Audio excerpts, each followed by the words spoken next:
you're feeling lucky, how you love me, and you're making my heart go ticking like a time bomb, baby, when the tide drives, and I'm watching your hair blow. No, I don't wanna miss another kiss on your lips. Yeah, girl, I gotta see you tonight. Pick you up about 8, counting down, I can't wait. When a guy like me gets... Okay. Let's see if we get this turned on, make everybody over there.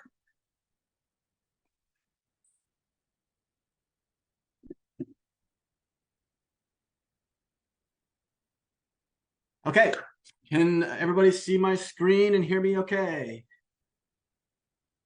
Yeah, thumbs up somewhere, let's make sure. Yes, awesome, let's do this.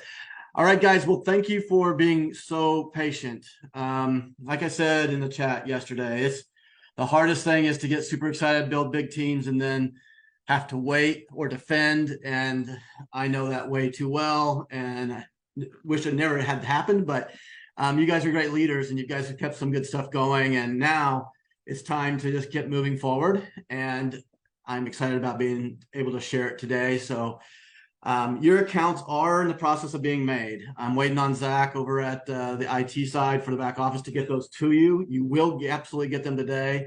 And so I'll walk you through not just how the app's going to work, but also how you're going to get to it. And then also I'll show you the replicated website. So in your back office, as you go in, you did see the new Rubi AI tab up there. It says order now. On Monday, that will go live, where if you click order now, it's actually going to go to the products page. They'll actually see the 3 different products they can purchase. And then they can choose whichever way they want. There's actually going to be 6 products there. There's 3 monthly and 3 annual. So they'll be able to choose which one of those that they want. For you guys, when your accounts are open, you'll come here and you'll just say log in, and that will take you into the Rubi application. And so this is how you'll get access into that. So the replicated website, this will also go live on Monday when we open it up for everybody. And so this is the site that has a lot more information in it. Obviously, you need that for people to go out and get answers. And so this is what the replicated site looks like. It's got listings here for all the different products that you want. You can go into each one of them individually. You can see information about it, and they can buy the product and do whatever they need to do. So you will have a great looking site that has a lot of information about how to use it and what they need to know to kind of make those decisions. If they don't jump on the power line, you can definitely send them over here to get more information on each of those. There's the company page as well with Dan and I. Our pricing page is where they can buy it from.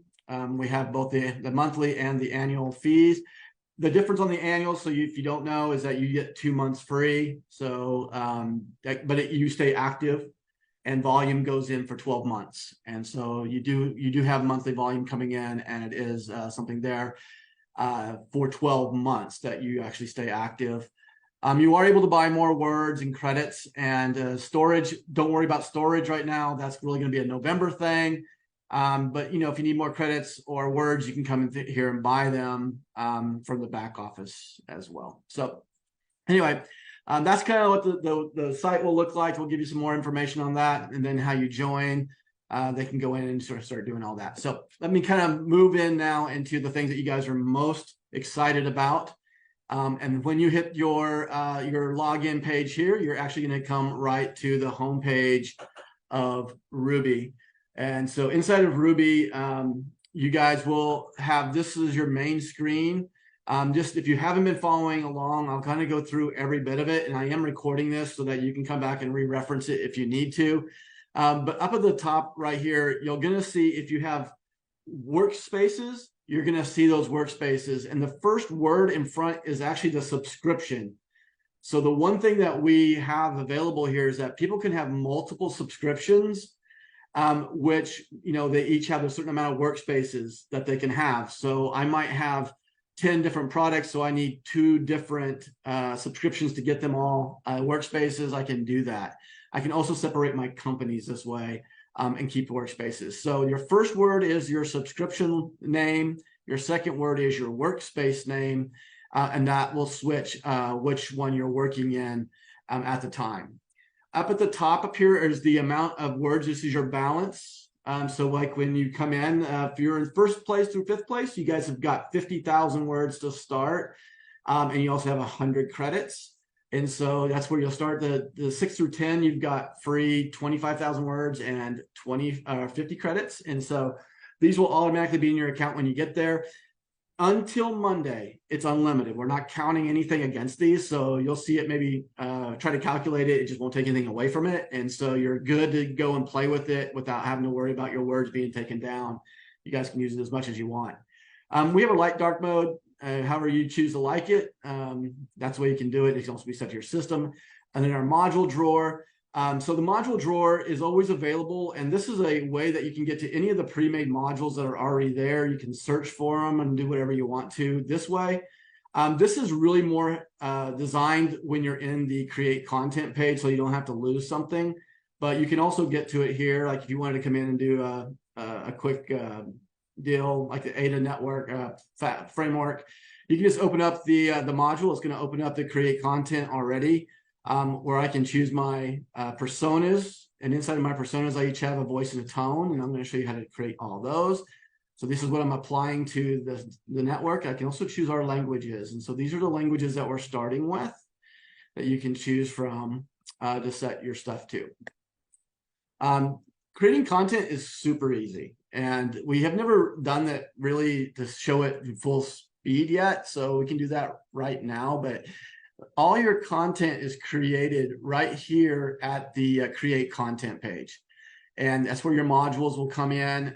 You can add multiple modules by just add new modules. You can do as many different ones as you want, so I can add another one in there. And now I've got analyzed, and I can pull it down, and I can see the ADA framework. So now I can have multiple ones going in at the same time, and I don't have to keep dropping back and forth or cut and pasting and moving to different applications. So for this, I'm going to just start kind of walking through how this works. And so you're just going to be answering the questions as we go through. So if we're doing Rubi AI as our product or company, you want to put a description about your company. So I'm going to throw that in there real quick. Now, advanced settings is in every module. And what this does is the randomness allows you, if you're going to do multiple generations of submissions, you want to see different results coming.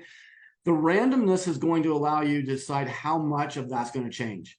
So if I set it up at the top, it's going to change almost the entire piece. If I set it down to low, it's going to maybe change a few words. And so this is a way that you kind of get a little bit more random.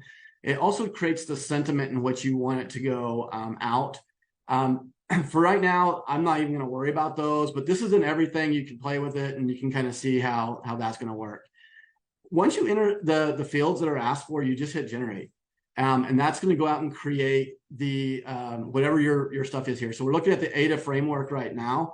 And so you can see that it's all done. It's all done here. Every one of these boxes has a drag area, so you can go ahead and pull it down all the way.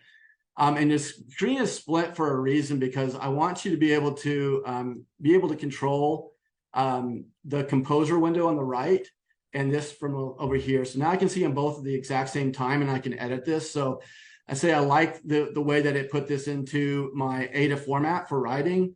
I can do whatever I want to in there. I can edit it right there, but what I want to do is just copy it, and I want to paste it over here to my composer. Now I can do whatever I want, and I can actually go out and I can do another submission. Like if I wanted to analyze this, I actually can just take this content and just paste it right back into here and run another set of submissions to see what it's going to do. So now I have the actual format done here, and now I'm coming up with the hashtags and the sentiment for that as well. So now I'm going to copy that and paste it also over here into the thing. So now I've got a ton of stuff that's going on to my composer, and I can start to reference this back and forth to create whatever content I am wanting to create without having to go into different applications to do that. And so this is how the composer window is really a useful tool, and you can just keep doing that as many times as you want. If you wanted to add another module, you can just keep adding the modules to it. You can keep changing, how you want it to come through on that stuff up there. This is where you just be as creative as you want, but then once you have everything over here the way you want, you can style it however you want. Like if you wanted to go into putting headlines on stuff, you can do that. You can lay it out however you want, and then just by clicking the download, that's going to open up a PDF file for you, and you can download that. And so now everything's here in our content that we have in that window, and I can do whatever I want to with it now. Now I can take it somewhere else. Now I can go post it somewhere and do whatever I want to do with it. You can also save it. So anytime you have a save button and you save that, I'm just going to call it Ruby content. This is going to go over into your saved content tab up here. And you'll see it's Ruby content right here. And so I can always reference that back too. So everything you do is always saved. Okay, so everything is right here. And I can always just copy it and pull it back into, the create content if I want to rework that again. And now I can start working it again. So your saved content saves everything, whether it be content that you've created in the modules, or whether it's something you saved in the composer window. It's all there for you to reference back to and get to again. If you have the content here and you want to do spy, spy again is our surveillance and plagiarism check. So here you just put your content into the composer window and you can have it there and you can just run spy. Your run audit, you don't have to really check this stuff up here. If you want to, one of these two, you can do it. The cost is 1 credit every time you run it, and it does all 3 anyway. So we're probably just going to remove these. At one time, we were going to charge credits differently for each one, but we just feel like each one of them is important to have. And so we're just going to run 1 credit for everything in here, including your 4 different readability scores. They're all coming with the 1 credit. And so you get all of that there, and it will actually guide you through what you actually need to change. And there's a little key that comes down below each one. So this is on the AI, my highlight results for AI detection. That lets me know what's created by AI. And then if it was plagiarized, anything that's plagiarized would actually show here. It would tell you how many instances in the world that it's been found and where you can go find it. The green is good. That means that you don't have any plagiarism there. And then of course in your readability as well, you'll be able to see what's there. And it's hard to read over 20 syllables. And so you can go in and start to clean it up a little bit. And that also is what actually makes it easy to get past the AI detection. So by changing just a few words throughout this thing, you can kind of get, the feel for how to break through the AI detection. And you just keep running over here until you see that go away. So for me, I always use the same one because I know where they are. But let me see here. So I just changed this last part of this sentence to say,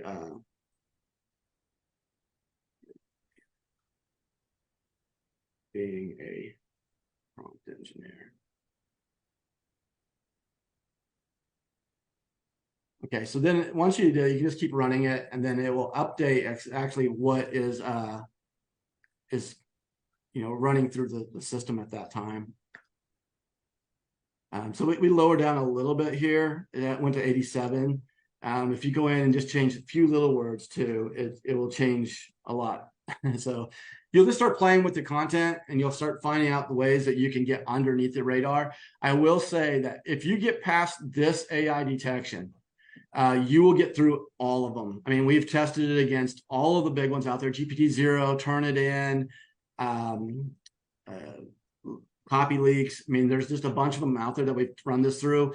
And I could take you to copy GPT-0 right now and run this, and it will probably come back as mostly human.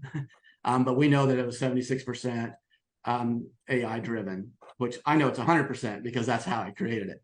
And so just getting it to run through this, the one thing I will encourage you as leaders to make sure that you are understanding and not saying something that might get us a little bit in trouble is that there's never a 100% guarantee on anything that we're running through an AI detection. It is false positives, false negatives. They happen all the time. But we can only do what we can do, which is to say, this is the best way to get underneath of that and keep playing with it. And so, there is no guarantee. And even if you happen to write in the same algorithms as the Chat GPT, for instance, you're going to get flagged a lot. And so you have these false negatives that continue to happen. It's just part of the way that this works, but we can eliminate that by getting this under 60. 60 is the score that you really want to be underneath to kind of get away from Turnitin and GPT-0, where a lot of people are getting those scores.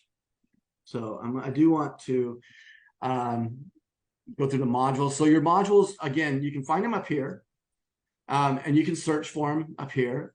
And by the way, when Monday comes, we're still importing these over. There'll be over 200 of these already built for you to go through and do whatever you want with them. But you can go ahead and search them, like if you want to put in the marketing or something like that. It'll pull anything that's got the word marketing in it, and you can pull those directly in and start to use them. But they're also in the modules tab. So under your modules tab over here, you'll see them. If you just click the category or the collection, you'll see that they're all in here. And to get these open, you just click the little blue button. It's going to open it up right for you. And you're going to do the exact same thing. Just go in and add the information that's needed. And then you can hit generate, and it will generate the content for you. So pretty simple. All of your personas are going to be found here.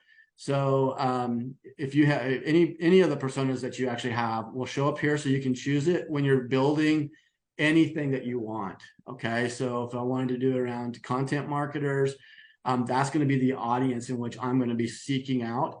But inside of my persona, I have a voice. I have 3 voices and 3 tones for each one. And so I'm going to choose that. So in my content marketers, I want to focus on efficiency and effectiveness. So that's going to be my voice. My tone is going to be enthusiastic, forward thinking. So that's what I want. And I may want that into a different language. You just have to select that language, and you're set to roll on. Let me kind of walk through how to create those personas, because we didn't do that. So there's actually 3 places that you can get to creating personas. What I would like for everyone to do when they first get in is create that persona. So step number 1 for me is to hit the quick start right on the big banner in front. So, let me mute that. There we go. So if you hit quick start, it's going to take you right to the personify page, so we can start to create our persona. Now, there's 2 ways to create persona, and I will say over the next week, you're going to see a different design for this. You know, it's one of the things that when you're starting to put it into testing, you see like there might be some changes that we'll do. We're going to do a little different design, but it will work exactly the same, just a little bit more user-friendly. And there's 2 ways that you can create a persona. You can put your verbiage in, which I'll just go ahead and do that real quick. So here it's asking for 2 things. Describe your objective and goals that you want. And this can be for you. It could be for your company. It could be for your product. Whatever the subject that you want to use, that's what you're adding it for. And then give a little bit more of a description of that. So we have our descriptions here of what Rubi is and what we're trying to accomplish. And then I can choose how many different personas I want to build for this specific product, service, or company, or for me, right? So I'm going to go ahead and set 3 here so I can show you how that works. And then you're just going to hit create persona. This is what separates our personas from anything else out in the marketplace right now. 99% of every one of these doesn't even look to the voice. It says add a tone. And there's a big difference when you're trying to write something to go into. And by the way, if you see one of these things, it's still optimizing it. So you might run into that. Just redo it again. By tomorrow, we should have more of the stuff fine-tuned when we go through that. So that's why we're in alpha with you guys for a day. So once you get the persona, you want to get past just the tone. The voice is the style in which it's written, and you want to include that, because if I'm talking to somebody that is 16 to 22, that's completely different in the style that I'm talking to than women 25 to 54. If I'm talking to somebody that is a rural person compared to someone who's living in an urban big city, I'm going to have a different approach. And so what we do when we create a persona, we're not looking at just the tone. We're looking at the voice. So we have 3 different voices that are created for each of our personas. We create 3 different tones for each of those. And again, that's the ones that you're checking when you're building out your modules. You're checking which one of these you want for this specific audience that you're going to.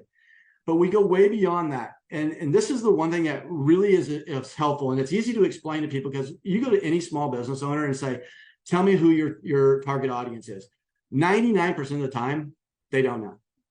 And they can give you like a very big general. That's kind of the way that the world used to work. I want to hit women 25, 54, so I'm going to buy a TV ad, or I'm going to put up on a billboard, or I'm going to do something, in a magazine or ad or something like that.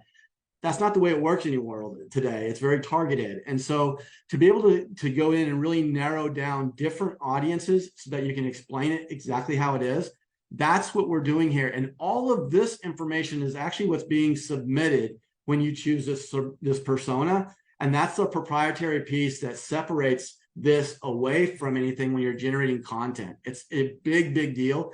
So we created 3 different personas here with the same input. We have a small business owner, we have our tech enthusiast, and we have our educational institution, okay? So these are the 3 different target audiences that we've created within these personas, and you can continue to keep making as many as you want. One of the things that we changed just in the last week, and it's really because it just didn't, I think it's important that everyone has this tool and they use it as much as they want. We had certain persona amounts allowed in each of the subscriptions, and now there's just, you can make as many as you want in any of the subscriptions. We want you to be able to get down, because this is what separates Rubi from so many other people, and we want that just to be as many as you need.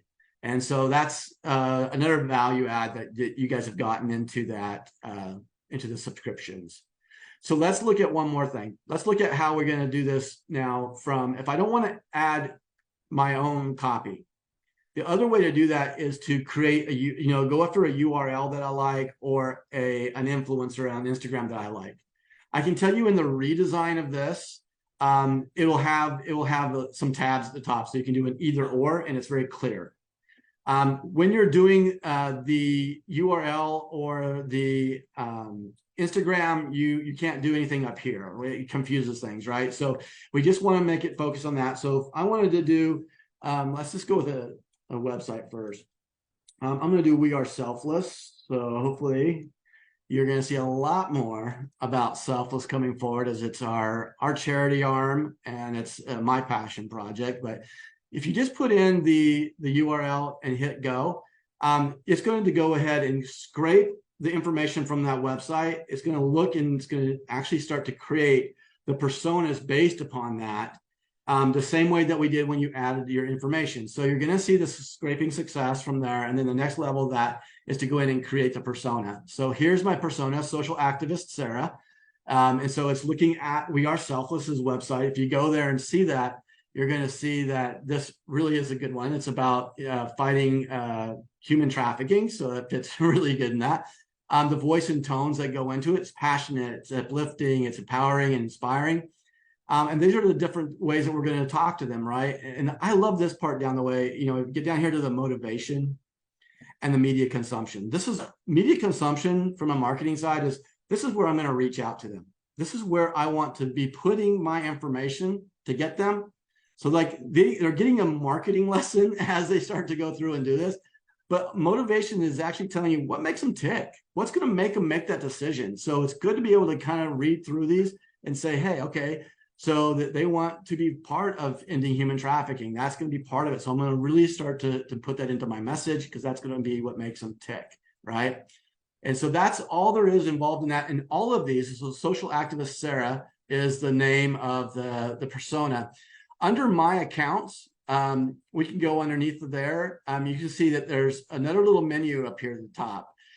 You can rename these are your subscriptions, by the way. If you had multiple subscriptions, you would see multiple accounts, just like this. If you only have one, then you're just going to see one. So it's really easy. You can rename that whatever you want. And you can put a description in there if you need to, just to separate it from something else.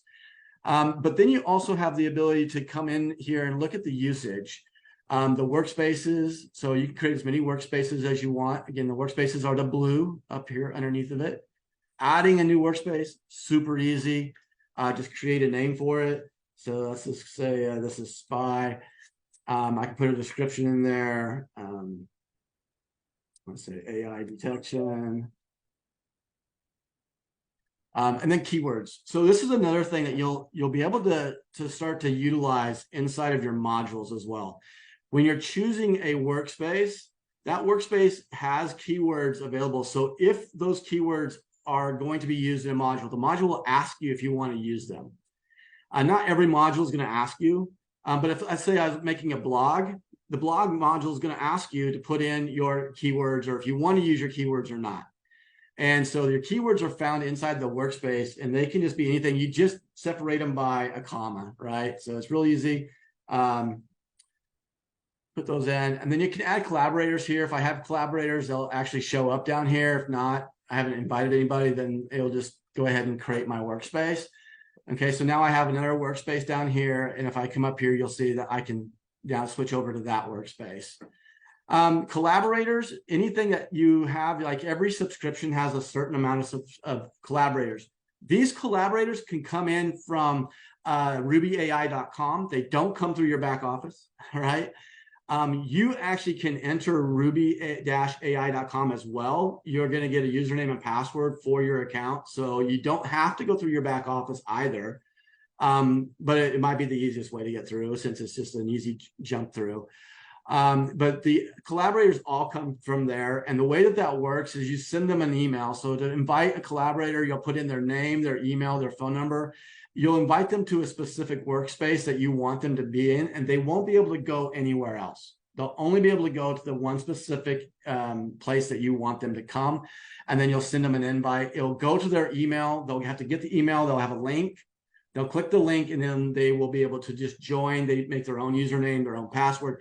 And now they'll be able to join in, and they will be able to work within the workspace that you've allowed them to. They'll be able to do all the content that you're able to do, including making personas. They can, create content. They can save content. What they can't do is they can't delete. They can't delete content. They can't do any of that. They'll have to call you to do that. We don't want them in there messing with your stuff. Then personas. All the personas that have ever been created for you are right here. Like, here's our social activist, Sarah. And I can go through and look at that. If I have like small business owners, I can go look at that one. And just to view it, I can see everything that's right here. You can put an avatar to them. I think it's important to put avatars on them, just because I think it puts a little bit more of I would like to put a picture on them, because I think that helps me relate more to that person. But you just load it in there, and that's it. That's all you need to do to create the avatar. It's easier for you maybe to understand it or see it, quickly notice who you're trying to target. And that happens, for as many as you want. You can actually deactivate those, and you can actually remove them. It's totally up to you. The collaborator will never be able to remove. They can deactivate, but they can't remove. And so there's a lot to the program, but there's a way to keep it simple. And that's just to work pretty much up here at the front, create your personas. You can create a persona from right here as well, open personify. That's the same way to get there. You can also do it inside of the persona section there to create a new persona. All of the steps are exactly the same. So you can do it from a lot of different ways to get there.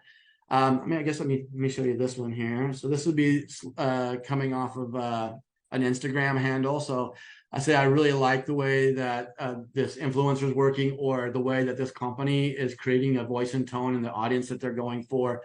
I can put in a handle and do the exact same thing. It's working the same way that it does on the URL, except now it's going after the last 10 posts created by this company or this influencer. It's taking the captions, it's looking at the comments. It's looking at comments and seeing the sentiment of those comments and what's in those comments. And then it's reprocessing that all back in to create the personas, so that when you're now writing with that influencers content, and your tones are going to be matching up. So this is the tones in which we're having it. They call it a eco-conscious millennial. And so these are the kind of the same values that we're looking at before. Create better future for children, make sustainable choices. So this is their motivation ticker. It's a little bit different, and that's a different audience that I can create content for. That really makes a big difference. So that's it. That's where we're starting. I mean, I know that there's so much more that's going to be coming here, and you'll see some places throughout, like up here in the you do have a way to get to your subscriptions and your profile deal, up in your profile. You can put your own avatar in. Obviously, you can do anything you want there. You can choose a preferred language. And so this will change in the morning. So this is only going to have the languages that we're initially supporting coming out. So they'll only have, I think there's 15 languages that we're supporting coming out of the gate. So you can choose that. That would be your preferred language. So when you go in to create content and you select your persona, that would be the language that would be right at the top. Okay, and you would be able to choose that one. But these are the languages that we're coming out with from day one. So you can kind of see which ones of those that we're going with. If you guys have some that you think are important to add, let us know. And we'll go through it. This is also valued on how well things are being translated. And so there's just something that aren't really worth it right now. And so we'll look at those and see, but we feel comfortable with the ones that were there. I think that's it. So I want to hang on just a second. I want to stop the recording just so that